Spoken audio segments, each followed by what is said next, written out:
Swayam Prabha. Digital India. Educated India.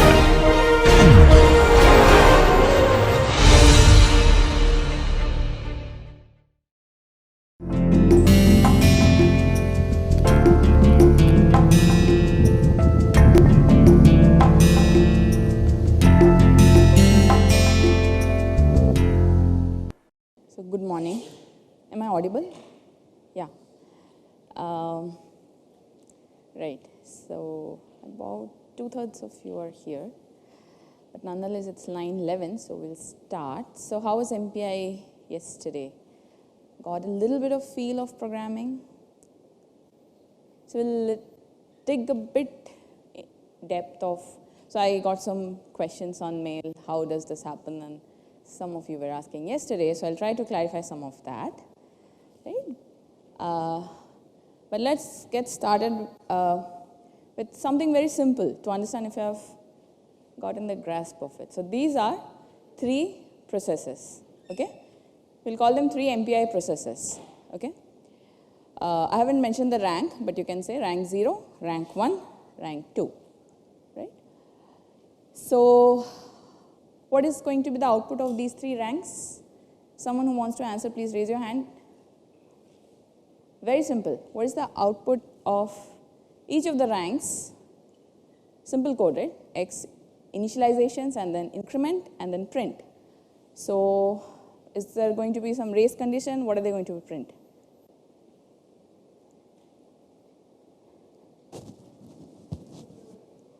Pardon? Yes, each of them are different MPI processes. And you can take this mic so that I can hear you loud and clear.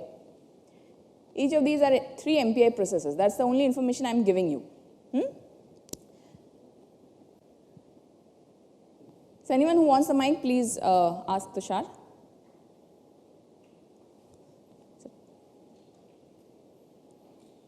Yes, what is rank 0 going to print? So this rank, the first rank, rank 0.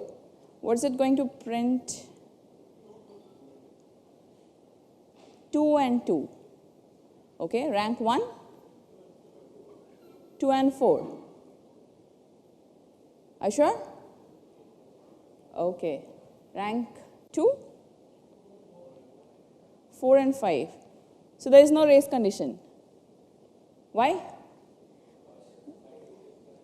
Because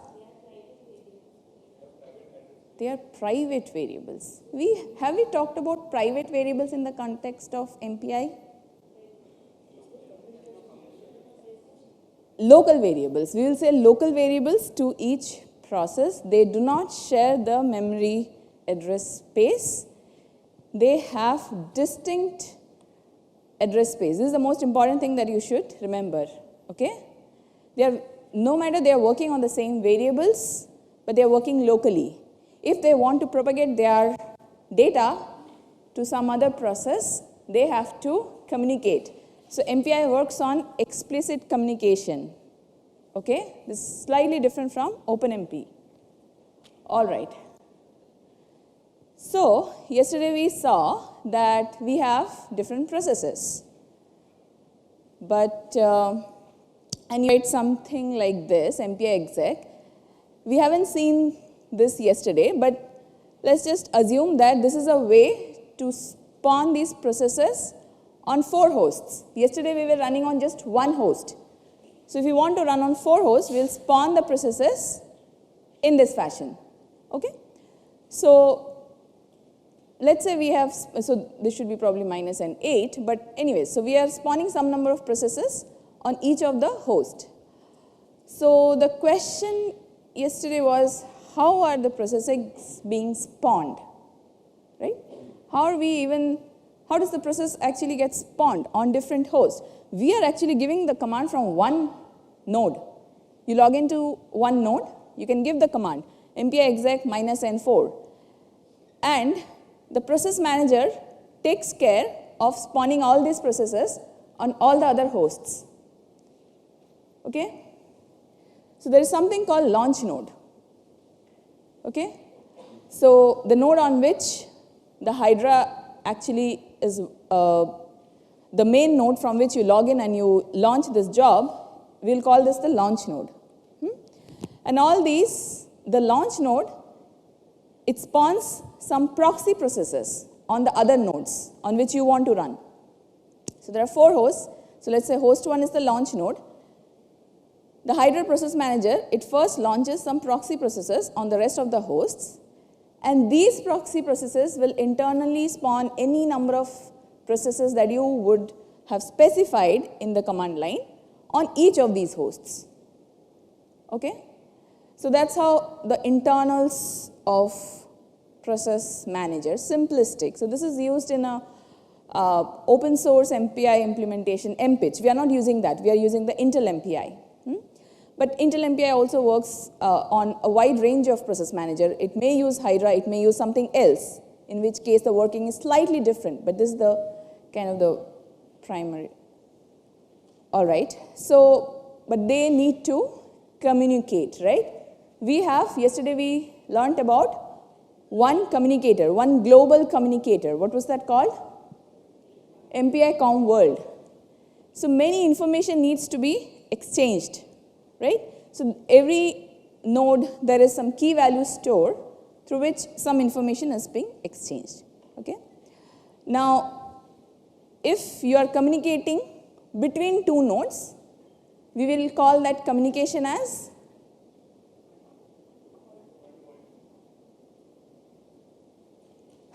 you can communicate without point-to-point also. There's another way. But if we are communicating between 2 different nodes, you might have heard terms called inter, intra. So if there are 2 different nodes, we'll call it as internode, right? And if the communication is within a node, we'll call it intranode, okay? So this is some diagram.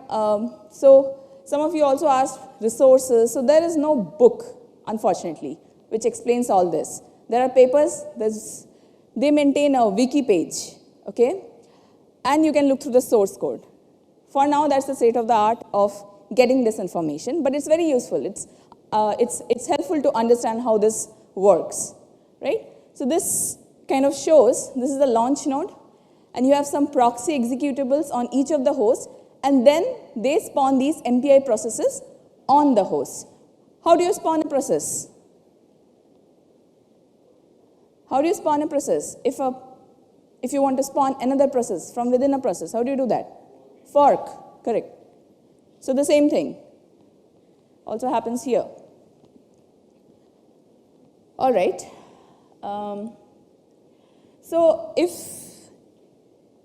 you can see here, there are some, I was running some 8 processes, and I have specified some IP addresses of these hosts.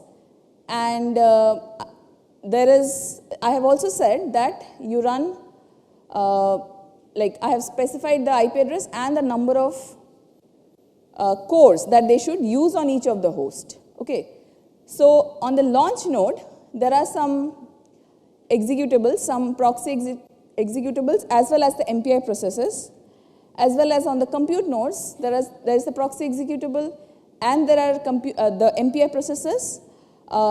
It was 8, so the number of processes spawned were 3, 3, and 2, okay, on each of these IP addresses or each of these hosts, okay.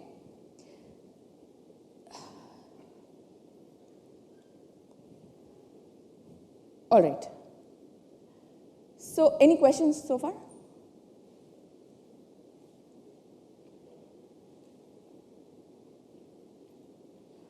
No questions? Okay.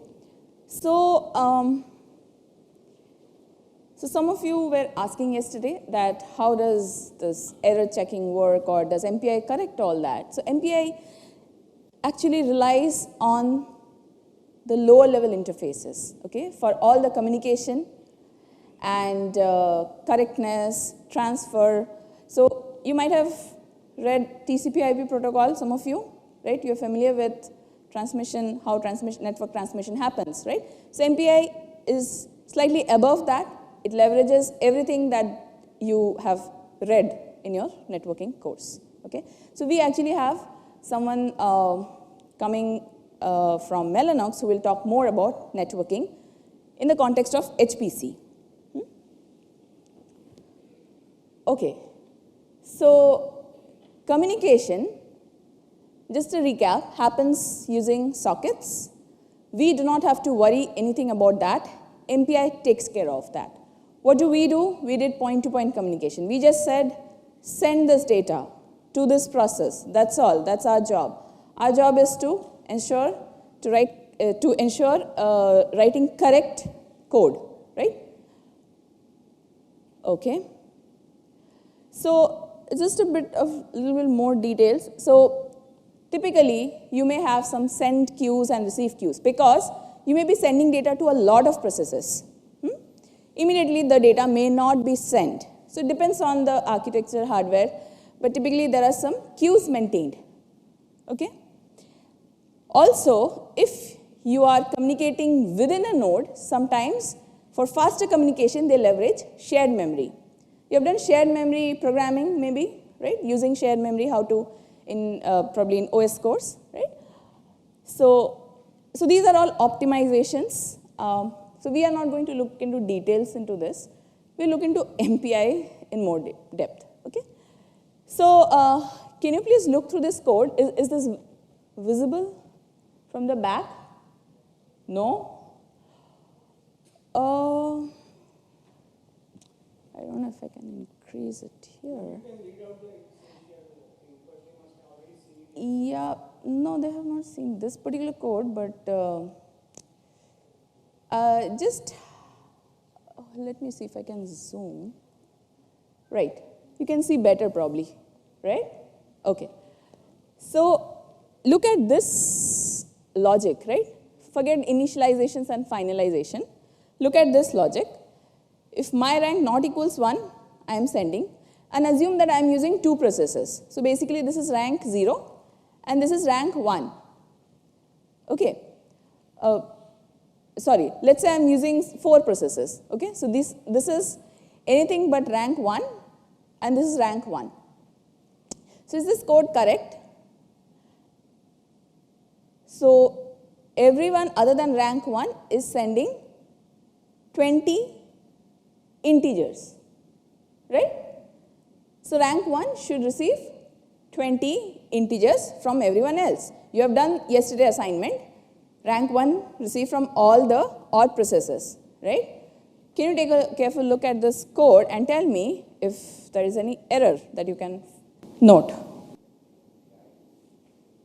Who is, yeah, can you give the mic?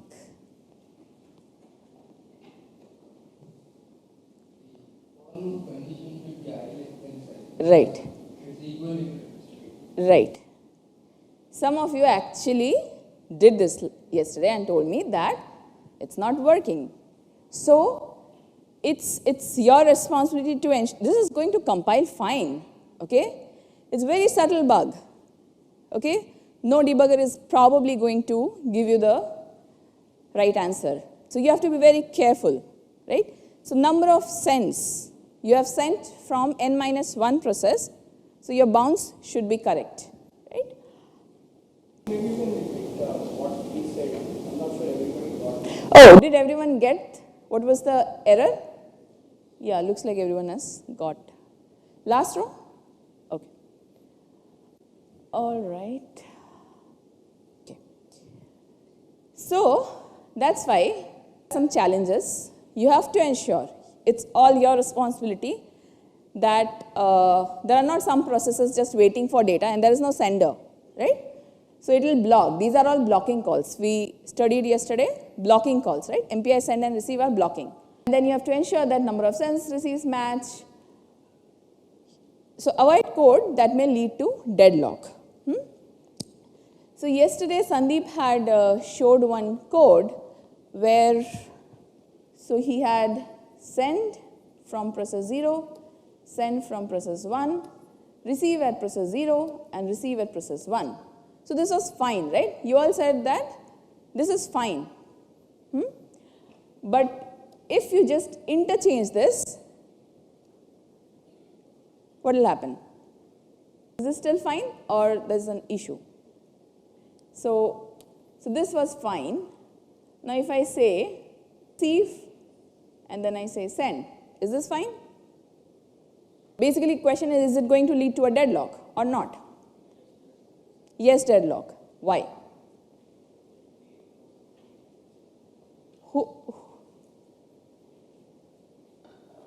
Who is going to wait? Which process? Process 0 or process 1? Process 0 is going to wait for something it needs. Come again. So it's going to send and then wait. Till what time? Or is it going to just wait forever? Forever. Why? Why is process 0 going to wait forever? Or is it going to wait forever?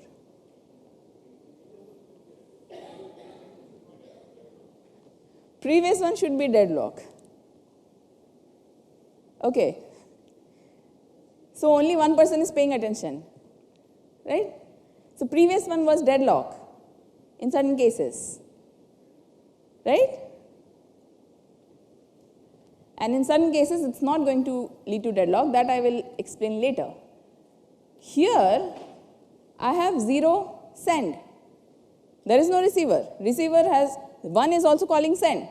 Both are saying send. There is no receiver. So both are going to wait for the other process to call receive. But the next example I showed was actually fine. Yeah, that's not going to lead to deadlock. Okay. So with that, so there is something called eager versus rendezvous. Now, what I said was not completely correct. I told you that this is a deadlock. It's only going to be deadlock in certain cases. Though, you're not going to write the, so this is a, so we call it unsafe code. This may or may not lead to deadlock. It's going to lead to deadlock when your message size is large. Okay? Yesterday also Sandeep had told about this, that we have something called eager limit, which an optimization, implementations may or may not follow that. There's something called eager limit. I'll say that below 128 KB messages, for example, I'll copy to MPI buffer, or MPI will copy to its own buffer, which means the user is free to move forward. Okay? So user is not blocked. MPI send is not blocked in that case. Okay? In which case, the send and receive will not lead to deadlock. Is that clear? And then you have rendezvous when it doesn't copy, it's a large, it doesn't want to do an extra copy of large data, right? So it waits for the receive to be called, and only then both the processes will go forward. And so in this case, that send receive will lead to deadlock. Okay? So these things, sometimes we may not know, and sometimes you may write, okay, send, receive, and it's probably an incorrect code and it may work, and then when you increase the data size, it's suddenly not working. So this is one of the reasons. Like, yes.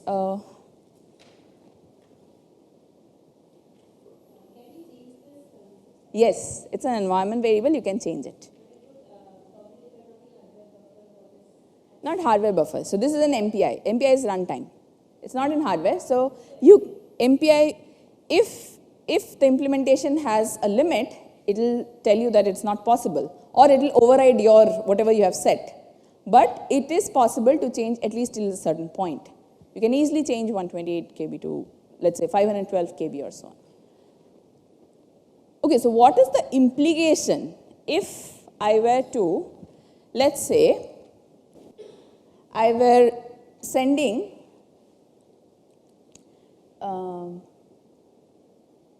let's just write safe code, right?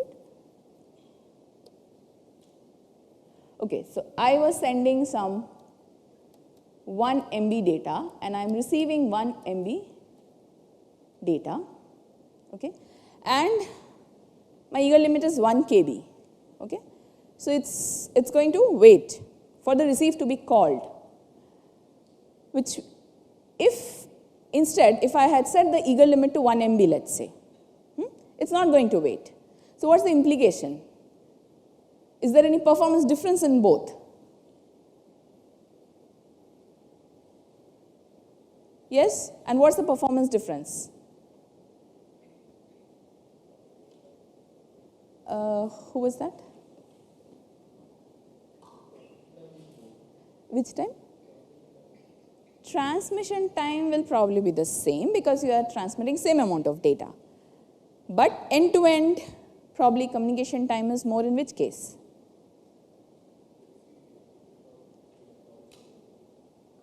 No, so we are discussing two cases. One in which my eager limit is 1 KB. Another in which my eager limit is actually 1 MB. So in which case you think performance degrades, and for sender or receiver or both? Does it depend on one factor or two different factors? You tell me. Do you have one factor in mind? I have two in mind. Yeah, tell me. In the first case, you're looking at First case is 1 KB, 1 MB, eager limit is 1 KB. Okay. you're looking at 10 messages and acknowledgements, right? Pardon? We are looking at? Acknowledgements as well, right? Because the eager limit is smaller. See, here we are not talking of acknowledgements at all. Both cases, we will have all the acknowledgements that typically takes place for message transmission. You can ignore that part. What else? In that case, I think 1 MB would take more time. This one, when the eager limit is set to 1 MB, it will take more time for the sender or receiver or both. For the total. Okay. For receiver, essentially,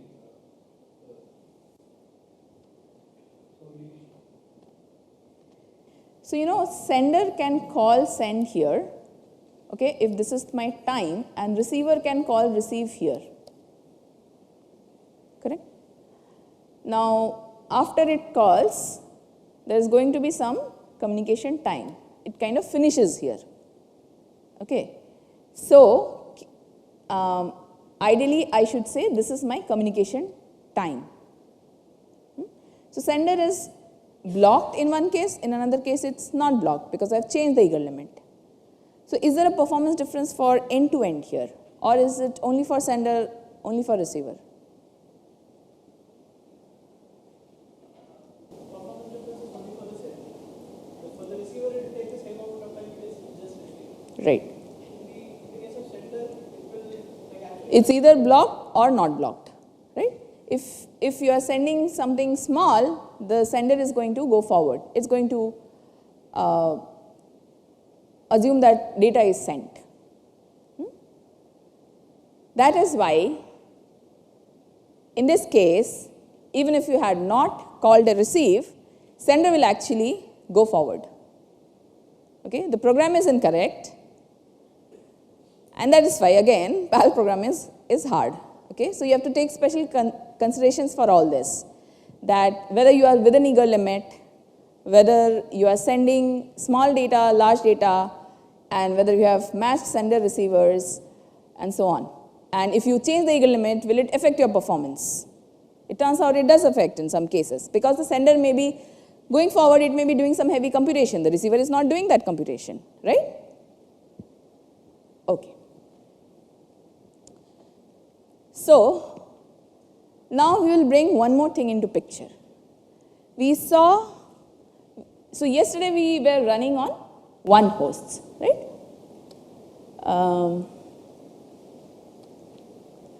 So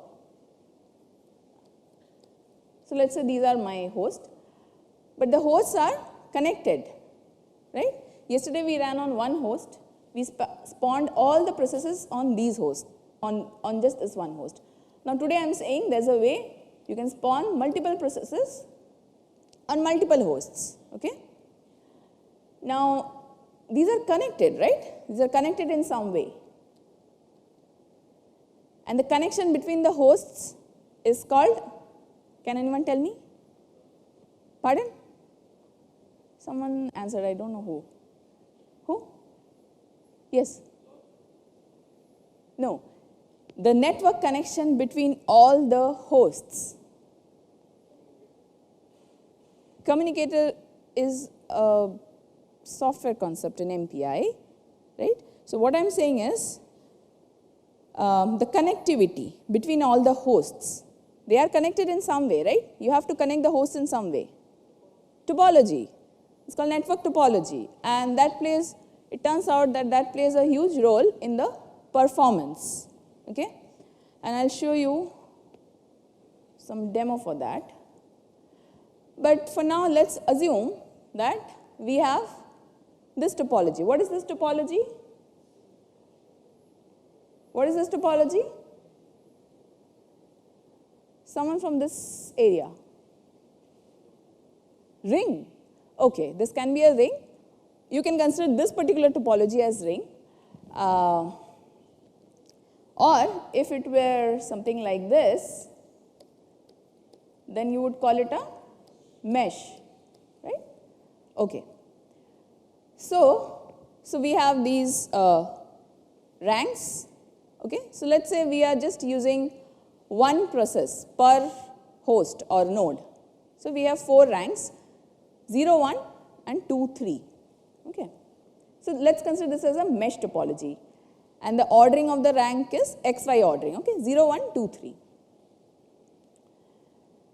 So one observation that you can make here is the distance or the number of hops, we'll call it number of hops, or the distance between rank A and rank D, or rank D and rank C, and rank A and rank B. So pairwise distances are different, right? So does this affect our performance? If I was sending data from rank A to B, I would just incur 1 hop. A to D, I would just incur 2 hops, right? So does this affect our performance? If you say MPI send at rank A, and MPI receive at rank B, and MPI send at rank A, and MPI receive at rank D, right? So these 2 pairwise communication, will the performance be different? If it's blocking, it will be different. And if it's, what's the alternative? Non-blocking or? Okay, so I'm considering the end-to-end communication time. I'm not considering only the sender time, right? So what about the end-to-end communication time? So in these 2 cases, right, the first 2 cases, does it matter 1 and 2 hops? And if it does, in which cases is there case, can you differentiate, like certain cases it matters and certain cases it doesn't matter? Somebody wants to answer? If there is some kind of synchronization between all the processes, say for example, rank A was about to send data to all the processes, all the other processes, and then all the processes have to wait till they receive all the data, and then only they can. In that case, the second rank, the second communication that you mentioned might be, it might take longer, because of which process A, B, and C might be waiting. Why would this take longer? So you are talking of a very different case, but still, you are saying A is sending messages to B, C, and D, and only in that case, A to D will take longer. Why? Because it's 2 hops. Just because it's 2 hops, or is there something else? So you are saying that if A was not sending to B and A was not sending to C, the time of A to B and A to D are same? No, I am telling a different case, use case. Let's say A is not broadcasting to everyone. Okay. Scenario 1, A is only sending to B. Scenario 2, A is only sending to D. Will T1 be equal to T2? Why? Distance. No, that's not true. Pardon? B doesn't act really as an intermediate node. So it's not copied all the way to B's memory or anything like that. It's all happens in hardware, so that's not an issue. Yeah, so you can assume that.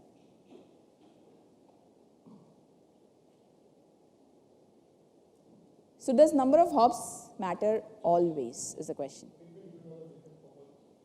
No, tell me about this topology. In this topology, what else matters? Is it just the hops? Hops equals to 1, hops equals to 2. Can I say that basically, so do you know how to calculate the time? I have it on my slide here, right? So you can calculate the time by, if I say this is rate R, okay? Data transfer rate R, and I am sending D. So are you saying that T1 is always less than T2? And is it like T1 equals half of T2? Last row.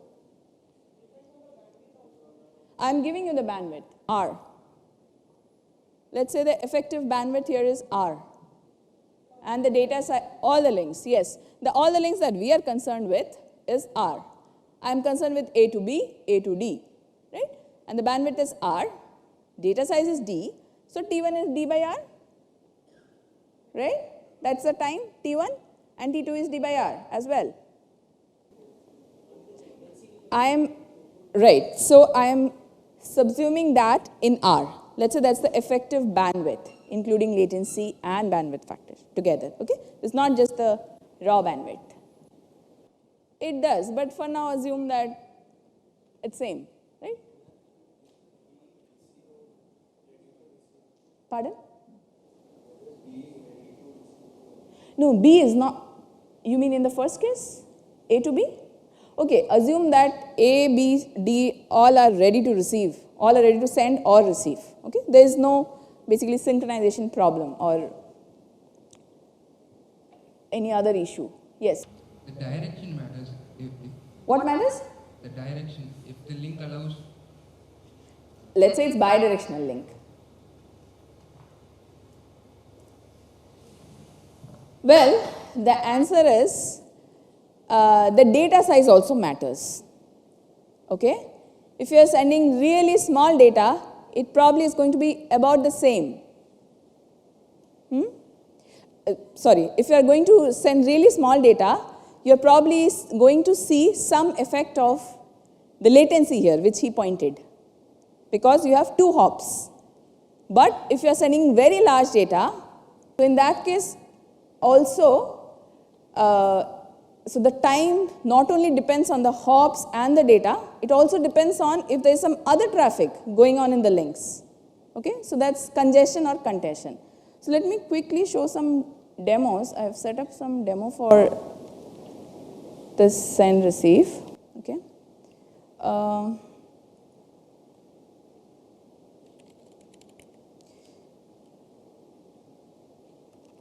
let me first show the code. Okay, so this is a very simple code. I'm just sending 20 integers, right? And I will run it.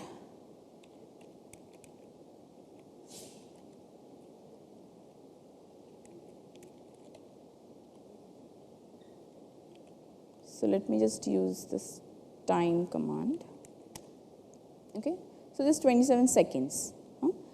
Now I'll show you a second code where, okay, so this was to illustrate something else. Let me come back to this. Okay, so here I am going to send receive a large amount of data.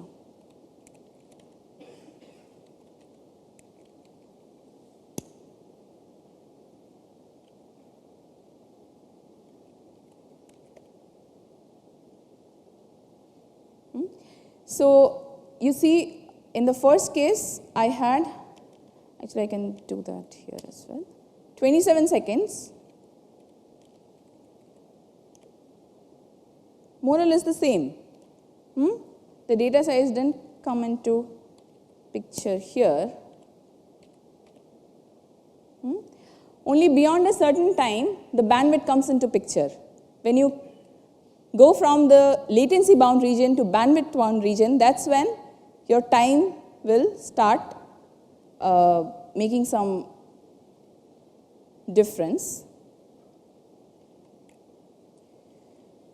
So now this host file, this actually has, I have specified 4 cores on one node. Therefore, when I say -N2, all the processes are on same node. Okay? They are not different hosts. Even though I have some 10 hosts here, because I have given a :4, I am saying that use 4 cores from that system. And when I say -N2, it's going to use those 2 cores. Now, let me use a different host file.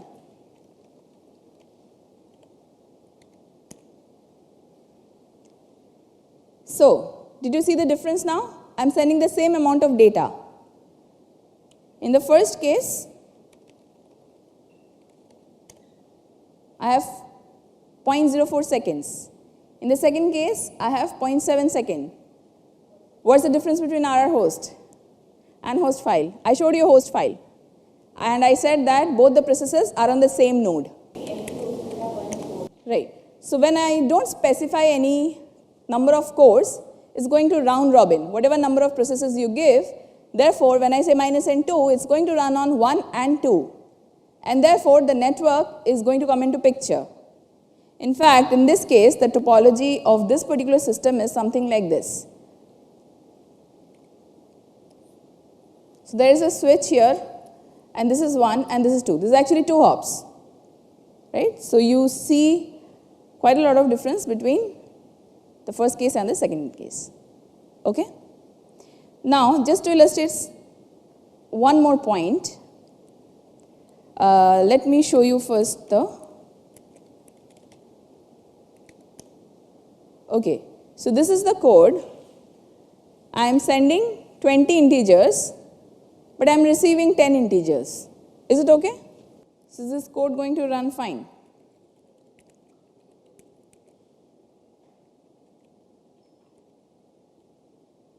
It turns out it's not going to run fine. So it's your responsibility to allocate as much as at least as much as data that you want to receive. Otherwise, you are going to get this error. Okay? It's okay to allocate 100 bytes. You can say that I am expecting 100 integers, but you're only getting 10 integers. That's fine. And yesterday, I think you have seen this, how to get the count. So you basically use a function called getCount. Yeah. So there's a function called getCount. You can query that to get actually how many elements have you received. Okay. And I have one last demo, and then we'll move on to a different topic. So here what we are doing is, we are, so multiple processes, it's the corrected code of the buggy code that I showed you. So only one rank is receiving, rank 1 is receiving from every other rank. Okay. So,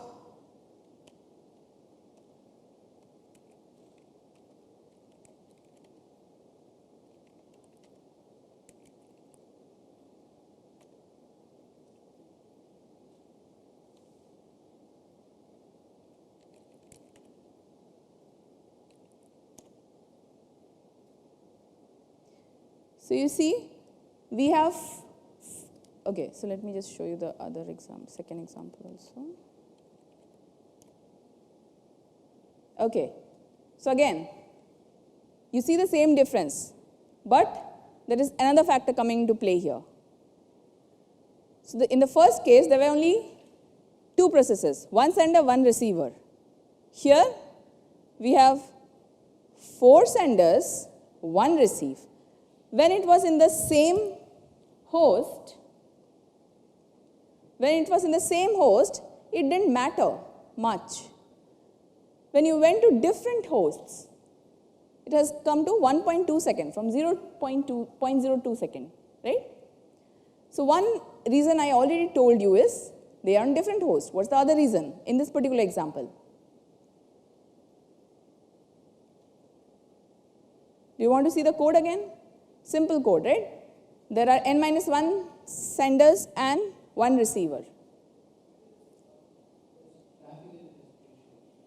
Right, very correct. Okay, so we'll pause the demo here and we'll move on to next topic, right? So our next topic is going to be collective communication. So we saw point-to-point communications,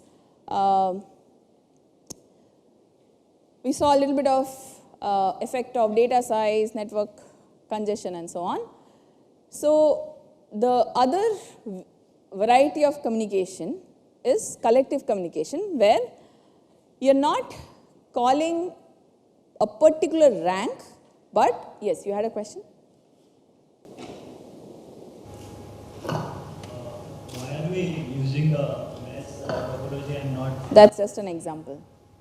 But star topology is very uncommon. Why? It's not scalable? Okay, maybe it's not scalable. And central point of failure, 1 point failure. If the central node is down, nobody is going to be connected to anyone else, right? This was just an example. These days you have many complex varieties of topologies. I don't want to go into the details of that because I have to cover collective communication now, okay? So, there are basically 3 types: synchronization, global communication, and global reduction, okay? But in this talk, I am just going to cover a very few, okay? So, MPI barrier. Yesterday you saw fence instruction, something like that, but this involves communication between all the processes, okay? So let's say all the processes are executing, and at some point you want that beyond this point nobody should go forward. I want all the processes to be at sync. In that case, you can call MPI barrier. But MPI barrier is a costly call, so you should not be just calling simply MPI barrier. What happens internally inside MPI barrier is, so there is an algorithm that runs. You have to communicate between all the processes, and everyone should know that everyone else has at least entered the MPI barrier call, okay? So this is typically what you may do, some compute, some communication, and then you may wait in certain codes, okay? So this is a common collective call, broadcast. So MPI bcast, this is the syntax. So in this broadcast call, we need a root process. That is, one process has the data and it wants to broadcast to everyone else, okay? So what could be a practical example of that? Can you think of a practical example when one process has the data and it's going to broadcast to everyone else?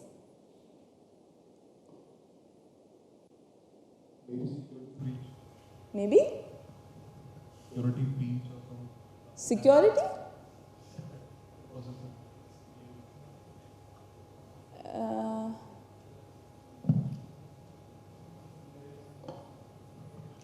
What group messaging on WhatsApp? It might be replaced like WhatsApp when someone sends a message. Okay, WhatsApp maybe, in fact, using MPI broadcast. I don't know that. But yeah.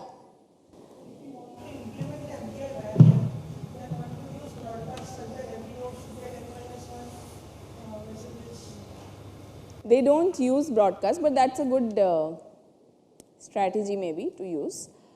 But it's not enough. You need to know. It's not only sending. You need to know that the process has actually, everyone else has actually reached that point. So you'll be probably doing some. So if I reach a barrier, I send a message with a unique tag, everyone have reached this barrier. And then the receiver should receive. So you're saying barrier implementation, you are sending unique tag to every other process? Who is sending? Barrier is like everyone should know. Pardon?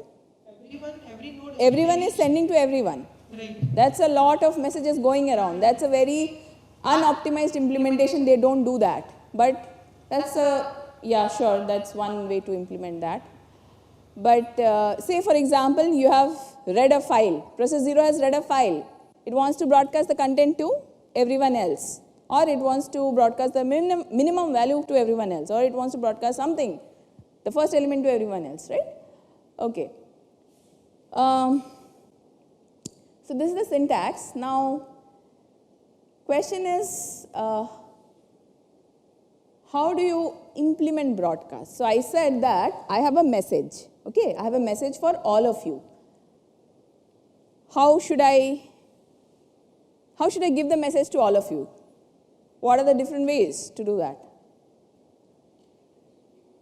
I should go to every point, right? I should start there, and it's going to take me a long time actually, you know. I should put it in a common place and everyone else should rush to that place, and we just now saw some congestion effects, right? Not a good idea. Flooding, I should definitely don't do that. Right, I can delegate, I can have some. So we are not using binary tree, we'll use something similar, which is a binomial tree. Okay, so how does it look like? Okay, so basically,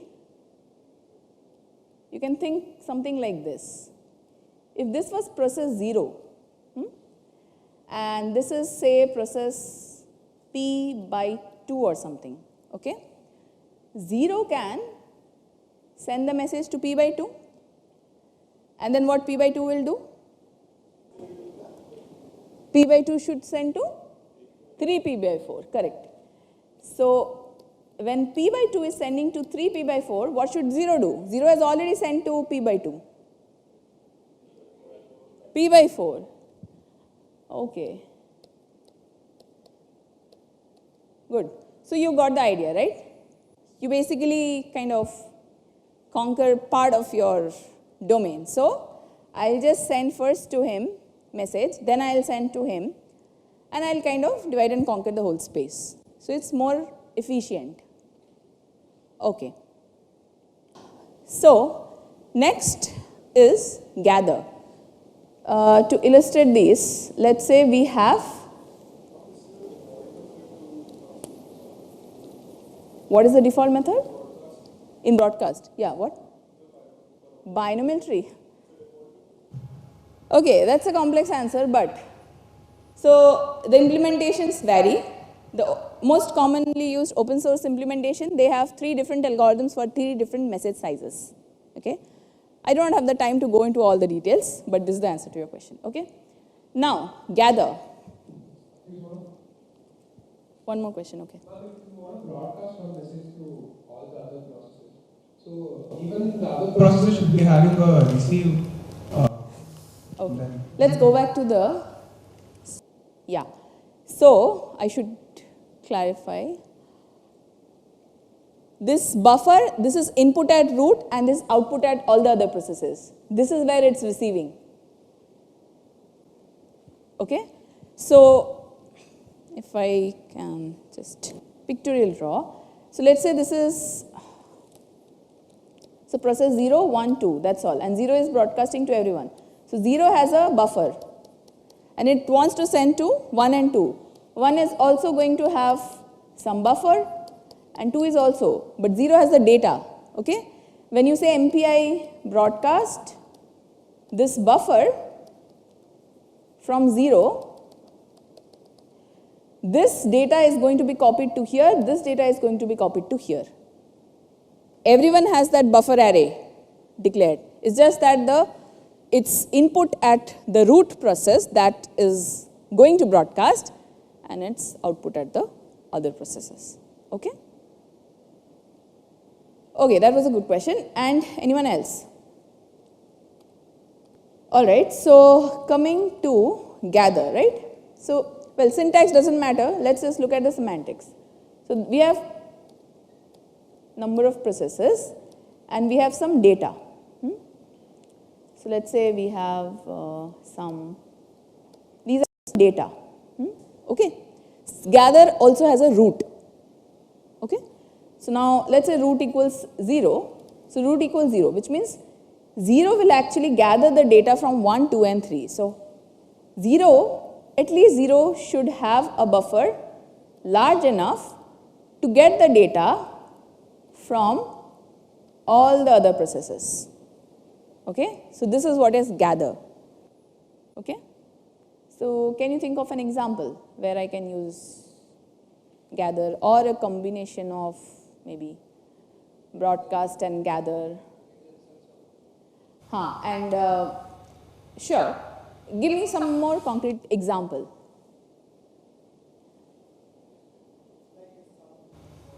Sum of all elements. So how should we do that? How should we do sum of all elements using gather? What are the steps?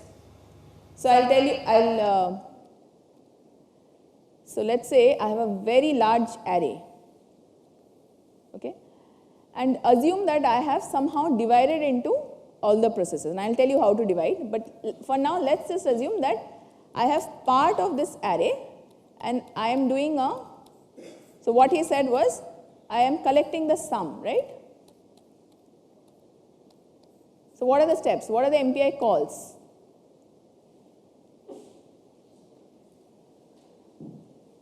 After the initialization, basically... So let's say I have some valid data in all the processes, and this is process 0, and that is the root for MPI gather.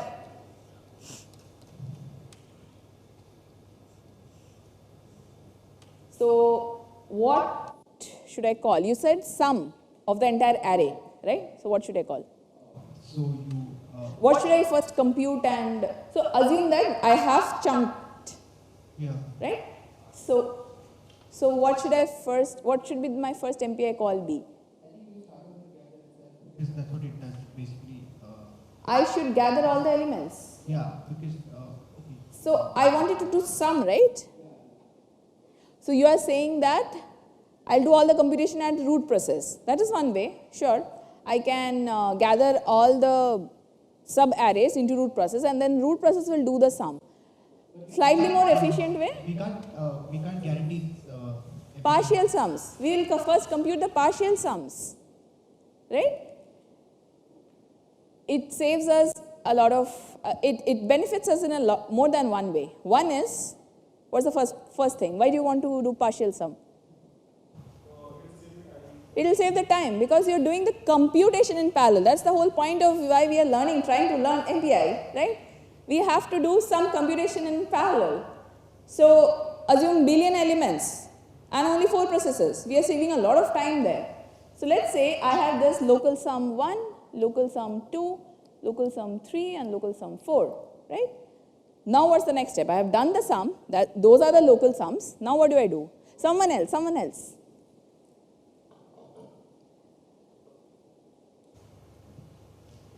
One of you 4? Just say anything that comes to mind. My goal is to compute the global sum, okay? I have billion elements. Expensive operation to do sum or maybe multiplication, whatever. I have the local sums in these 4 processes. I have taught you gather, where the 0 can get data from all the processes. How do I use that to compute the global sum? Yes, Meghal, right? Can you use the mic, please? The 0 gets all the local sums and then we'll compute. Then we'll compute the global sum, right? Now, what all does it save? One, you said that it saves the time. What else did it save?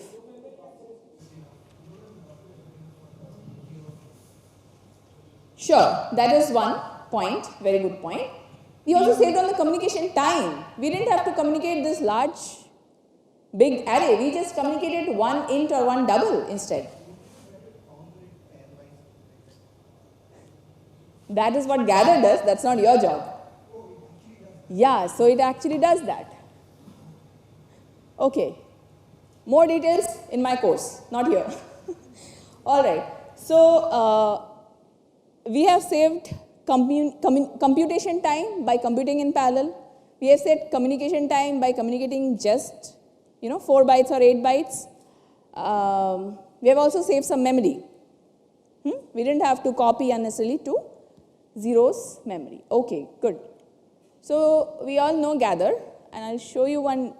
So this is the exact demo I had, but anyway, so this is the syntax. It's not super important to remember the syntax, but you should know that you are, so the send buffer, it's relevant at all the senders. The receive buffer is only relevant at the root process. Only root is receiving. And the receive count here is the count of elements that it's receiving from every process, not all together, but just from one process, how many count of elements. And count of elements here is important. So count of this type of data. This is not byte. If I say int, it should be like 4 ints. I'm not going to say 16 bytes there, okay? All right, and you should also note that we have a communicator here. Every collective communication call will have a communicator, okay? Zero needs to now divide just part of this array to itself and to 1, 2, and 3. It could have also broadcasted the entire array, but that's inefficient. A lot of unnecessary data in all the other processes. Instead, it will just divide and send just the relevant portion to the process. So, for that, we use a collective communication call called scatter, okay, MPI scatter.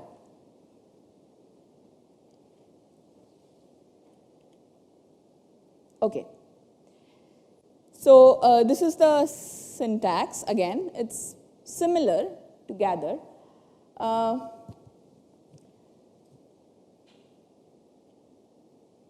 Okay, so let's move on at this point. There's something called all gather. It's just a variant of gather.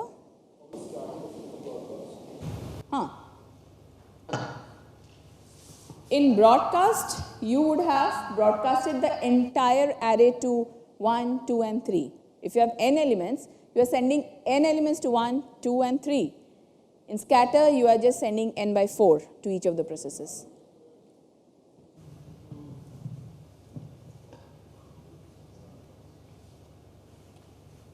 So this count, send count, and receive count. So send count will be n by 4 in this case. Automatically. So I have said that send. I'll give the starting address of the send buffer, and then I have already said that this is the send count and the send data type. So yes, scatter will take care of that. It needs to send from n by 4 or n by 2 or whatever. So you don't have to do anything further than that. Okay? Questions? 2 questions. Okay. So my question is, once you scatter it and then maybe one of the processes has terminated, does it have like an automatic repeat request kind of automatic repeat request? As in, it basically, in case one of the processes has terminated, one of the destination processes has terminated, the entire thing is going to crash. There's not much fault tolerance currently in MPI. Okay. Ma'am, if one implements the scatter procedures using the MPI send, then will the runtime will be different in scatter and in those many MPI sends, or it will be equal? Right. So this is a fantastic question. Can I defer that question? Yeah, I'll take up the question later. Okay. So everyone understood the question? The question was that, so I'm just scattering different parts of the array, right? And I also said that, so he asked me, wouldn't it be efficient to just gather step by step and then, pairwise gather and then do final gather? Yes, MPI does something like that, and I'm not going to cover more of that. But his question was, so scatter also similarly, MPI takes care of efficient implementation for scatter. It doesn't do send, right? So his question is, if I were to do send, it's the same thing, right? 0 is going send, it's the same thing, logically the same thing. What is the performance difference? So that's his question. I'll take that question later. All right. So this is a variant of gather. So in gather, what we did was, yeah, so I can use this. We had, so only 0 has all this, 4 local sums, right? L1, L2, L3, L4, okay? All gather is, everyone has all the sums, right? So not only 0, but everyone has these 4 local sums. That's it. Okay? All right. So just a simple illustration. There is another variant of gather. These are called vector variants. Okay? What it means is, here you had same number of elements, right? Let's say 5 elements. So let's say I have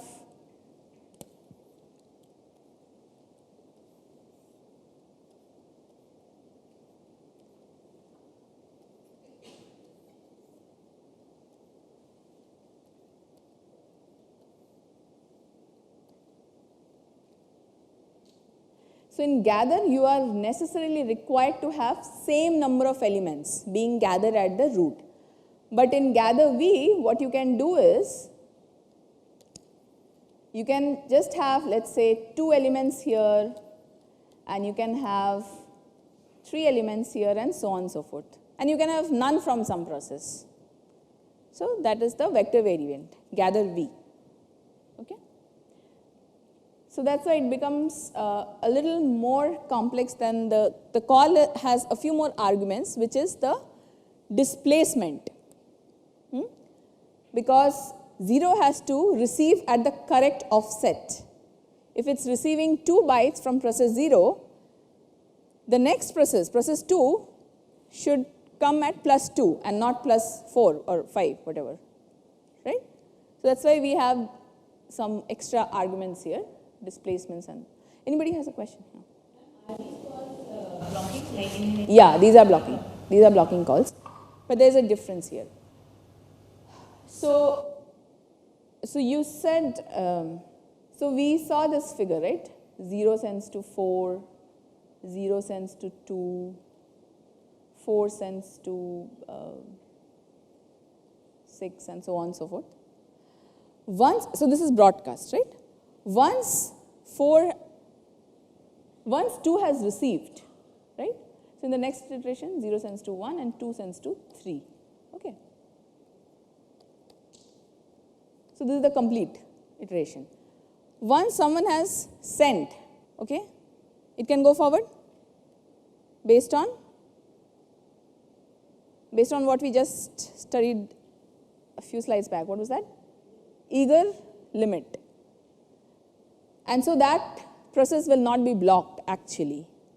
There is no explicit barrier or anything at the end of these calls.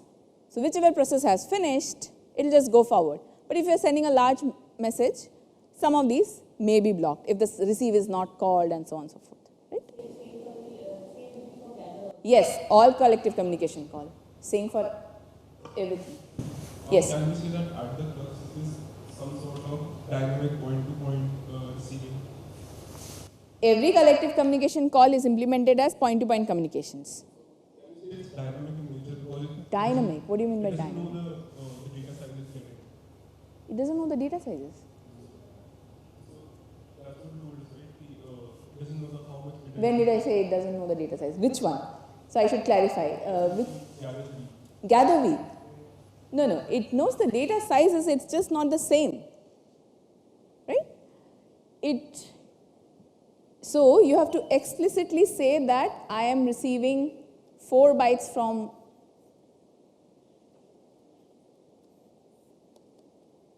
you have to explicitly, whichever process is doing the gather, right? So it should know that it's receiving 4 bytes from this process, 3 bytes and 10 bytes. It has to know. Yeah? Otherwise, the array will not be correct. the final array that it's gathering. Okay, any other question? Move forward. Okay. So, like I said, these are implemented as point-to-point calls. Okay. So, everyone else will send and the root process will do a receive. But this is just a simple implementation. It's much more efficient than this. I already told you it doesn't do one-to-one send receives. That is very inefficient. Okay. Next up we have reduce calls. Okay. So what reduce does is, so let's go to the example. So you have some certain elements at all the processes and you are saying that I want to find the maximum of each of these array indices, array elements, right? So pairwise across all the array indices you are finding the maximum at the root. It can be anything, it can be one element, it can be n elements, anything. So you are doing a max. So these min, max, sum, prod, all these reduction operation can be done using this reduce call. So now going back to that global sum, we could use reduce also. Instead of doing gather and then a sum, we can just directly do a reduce. Right? Okay. So that's all I am going to cover on collective communication. Can't cover every collective call, but I think you got a essence, right? Flavor of what collective communications are. So next we'll take a look at a very important topic in PAL communication, right? PAL computing, which is scaling, scalability. How good is my code? You have heard these terms already and Sandeep has told you about speed up. Yesterday we heard about speed ups. Now I'll talk about two terms or two measures that we typically see. So one is strong scaling, when your problem size is fixed and you want to increase the number of processes, but the problem size is fixed, which means data size per process is decreasing because you're increasing the number of processes in the hope of doing less and less computation per process because your data size is small, so number of computations you are doing is also probably small. However, there's a limit. Efficiency generally decreases in general. Why? Pardon? Overhead. What kinds of overhead are there? Maybe gather overheads. Gather. That's very specific. So you can just say communication overheads, right? One simple reason, right? There are other reasons. So often what is also studied is weak scaling, where you keep the problem size fixed per process. You do not decrease the problem size. You keep the problem size fixed as you increase the number of processes. So the amount of computation that you do is actually kind of similar, right? And the hope is that it's kind of going to be constant. So that's the hope of weak scaling. But again, there are overheads and that's not the case. Okay? So let me show you some strong and weak scaling examples using. Okay, so I already have a script. Let me show you what I have in the script. Basically, I'm going to show you some scalability studies of one reduce code. Okay, let me show you the code as well. So this is simple reduce. I told you that you can use reduce to compute the global sum. That's all. And I have used a timer inside a code, so it's going to print the time as well. So now, okay, so I'm going to run this script. It'll take about a few seconds to run because when you are using just two processes, data per two processes is pretty large, right? So I think there are about 1 billion elements, 1.6 billion elements. So you can see the time is reducing. And then what happened? You remember first lecture, Ashish said, time may actually increase. You saw this? Why? Overhead. And can you explain a little bit more? What else basically is happening. I have 1.6 billion elements. I am just doing a sum. First up, I have 2 processes. It took 1.7 seconds. 4 processes, 0.9. Pretty linear scaling, right? 0.5. 8 processes and 16 processes gone back, 1.4. So what exactly happened? What is the reason? Can you just explain other than just telling one? Can you please take the mic? Could you please scroll up? Should I increase the font as well? Okay, I cannot, I think. You want to see the code? Oh, okay. Code is pretty simple. It's just reduce. Some local, some global, whatever we discussed, right? We do a local sum and then we do a global sum, that's all. But,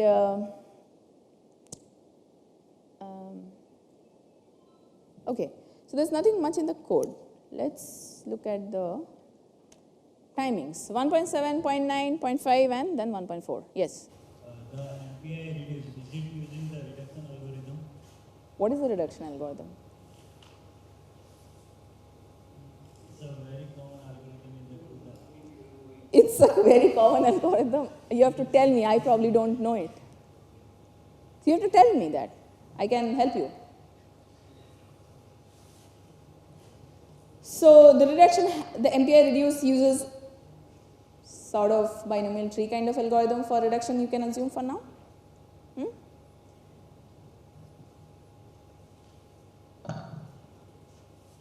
Somebody wanted to answer? Yeah. Maybe the work per process has been reduced too much. Exactly. That is one good reason. I have now divided so much that my compute is very fast. These are gigaflops per second machines. Compute is very fast. I am bottlenecked by the communication now. Right? Okay, thank you. So, now I will show you weak scaling. What is weak scaling? I just showed the slide before, but what is weak scaling?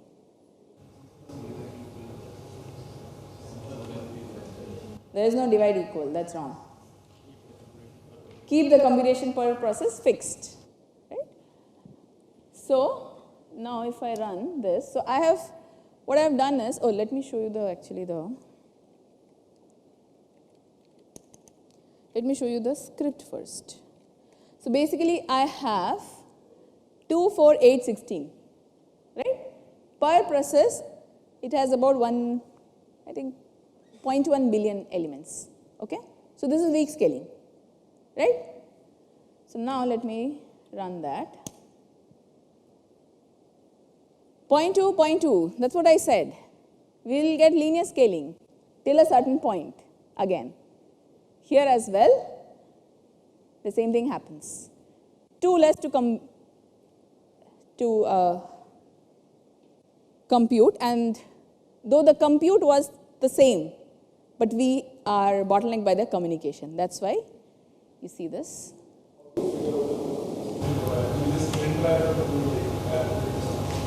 Yeah, that's a very good question and complex question. That comes under the whole area of performance modeling. Okay? It's not an easy problem to solve. How much is the perfect size that I should give to a process to compute? It's right now, there is no known kind of algorithm that I can quickly give you, because the reason is, see, we are not, maybe if you are doing some summation, it's easy, probably. You can do some back of the envelope calculation on how many instructions and all is required for addition and so on. But my code is huge. Parallel codes are huge, right? To build that performance model is a massive task. That how much time it's going to take if I, instead of 1 megabyte, if I have 10 megabytes. Because it's going to affect your compute, your communication, all latency, bandwidth, everything is going to come into picture, right? But it's not impossible, of course, but it's a difficult task to do that, okay? All right, I have just one last topic. So not going into details, but there are non-blocking variants also, and this was recently introduced, recently in the sense MPI version 3. So currently we are in standard 3, so MPI 3 standard. So this was just introduced in the standard 3 version. Okay, so I'll show this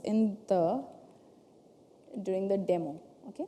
But I wanted to cover one topic, which is, so we know the MPI COM world, we have one communicator. What if we want to split the communicator? So you can do so. You can split the communicator and you can do some, so these are like logical subsets, okay? So this is like intra-communicator, and if you want to communicate between this, then you will have to create an inter-communicator. Though by default there is MPI COM world as the global communicator, but any subsets if you want to communicate, that is inter, but here we are just considering intra-communicator, and this is how you do that. So if you have a communicator, which in our case by default, if you want to split the global communicator, we would have mentioned here MPI COM world.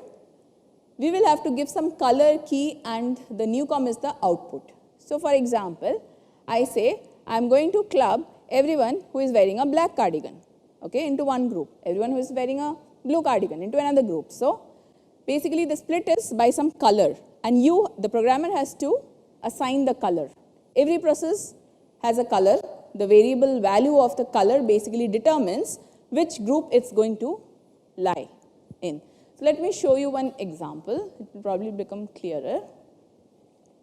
Okay, so here we have some 20 processes, and I'm saying that I want to give one color to odd process and a different color to even process. So very simple. I should just do mod 2, right? The color should be rank mod 2, and I'll get 0 or 1. And then I can call MPI COM split. So here, actually I have not written that, but here you should call rank mod 2. Oh, here I have rank 3. So anyways, you can choose either mod 2 or mod 3, and then you have to call this COM split. So you get a new communicator. Now every process belongs to MPI COM world as well as a second set of communicator, right? But that's not same for all processes. So here, for example, if I had 9 ranks, then I would have actually 3 communicators, because I have said my rank mod 3 and I have 9 processes total, right? So if you do 0, 0 mod 3 is 0, 1 mod 3 is 1, 2 mod 3 is 2, 4 mod 3 is 1, 3 mod 3 is 0. So you get either 0, 1, 2, and depending on 0, 1, 2, you lie in either 0 bin or 1 bin or 2 bin. Basically the sub-communicators 0, 1, 2, right? So, and then if you do a COM rank and COM size, you have already seen these calls yesterday, COM rank and COM size. Now you are querying the new communicator. So then you will get the new rank and the new size. So here that is what is being output. The new rank is 0 for 0. It's also, so the 3 is of course common, because size for everyone, size is 3. 1 also gets 0 rank because it is the first rank basically in the second communicator, right? So 0, 1, 2, those are, you can say, the first ranks in each of these communicators, followed by 3, 4, 5, 6, 7, 8 and so on. Yes? Yes, I made 3 new sub-communicators. How do we access what? So we are doing a query on the new COM. New COM is the output. That communicator is of size 3 and my COM world was of size 9. Is it possible for you to assign 0, 3 and 6 in one class and so on? Yes, you just need to change the color. Okay, but you're not doing mod there, right? Yes, you will use something else maybe. Some function you have to use. Whichever way you want to assign the ranks, you have to use that function so that the same color gets assigned to 0, 3, 6. Okay, and you can do it totally up to you. Yeah. It's under your control. No, there are 3 communicators. So again, parallel code. Yeah. Yeah. Synchronization? In the new communication, is it? No. So see this this argument, third argument, I ignored the argument. So that determines kind of the rank that you will get. Since I have kept the rank as my rank, the current rank, the rank order doesn't change. It will again order from 0, 1, 2. Okay? So here, see, here 0 gets 0 rank, new rank of 0 is 0. It's the first process in that first subcommunicator. New rank of 3 is 1 because its order is slightly higher than 0 in the old communicator. So it gets 1. So again the numbering is contiguous. Yesterday we have seen 0, 1, 2, 3, n. So numbering is contiguous, has to be. The minor argument that we are asking on here, Yes. that is aiding this. That is the reason we are getting this rank because, so instead of my rank you can also say my rank plus 1. That is just a key. What it determines is the order of, the key determines that what is the order of 0, 3 and 6, the rank order. Okay. So there are 3 communicators created here, 3 subcommunicators. 3 subcommunicators.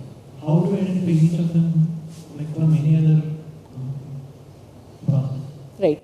So one thing you have to understand, this is a parallel code. Okay.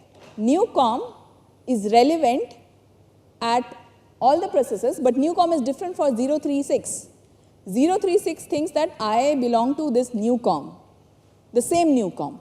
Again 1, 4 and so on thinks that I belong to this. So that is taken care by the MPI runtime. Now, like the folder if my rank is 0, then the 3 processes will be running that folder from the 3 different communities. Absolutely. Not my rank, new rank. Did everyone understand the question? That was a good question.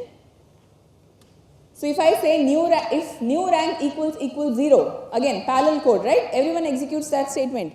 New rank equals 0 in 3 processes. New rank equal 1 in 3 processes because we have 3 subcommunicators. So that was the question that I'll print 3 from 3 ranks.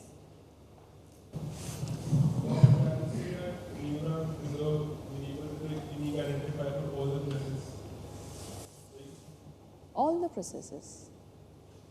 No, new rank is 0 for 3 processes. Right? New rank is not unique across subcommunicators. It's only unique within a subcommunicator. Like the same thing, like rank is unique within COM world, right? Yes, that's what subcommunicators have rank. No, processes have ranks. No, communicator for our context, no. MPI takes care of how it distinguishes between subcommunicators, sub-subcommunicators and so on. We cannot be saying rank, but we have the variable, the handle, communicator handle, that's all we can access. So if you want to take the rank 1 process in a particular subcommunicator, then you can query. Yeah, so that's how you should use this color variable, right? Okay, one application of the collective calls that we learned in the first half. So the problem is to do matrix vector multiplication, right? So how should we, so what collective calls should we use basically? So let's say I am dividing so I have 3 processes and I have these rows and columns whatever per P1, P2 and P3. So what kind of collective calls shall we use? So assume that this part of the matrix is only with P1, this part of the matrix only with P2 and so on, and this part of the vector is also only with P1, P2 and P3. So in order to do the complete multiplications, additions and everything, so what are the communications? scatter, gather are the only things we have learned, but what? I have to gather this vector. Where? All gathered. So everyone will get this vector because we need to multiply every row with this column. Okay, that's it. And then we have to gather the result. So this process will compute this much, this, and so then we will gather the result. Is that clear? Simple, right? Okay. So this is your assignment, one of the assignments, right? So that's all I wanted to show. So we'll get started with the hands-on.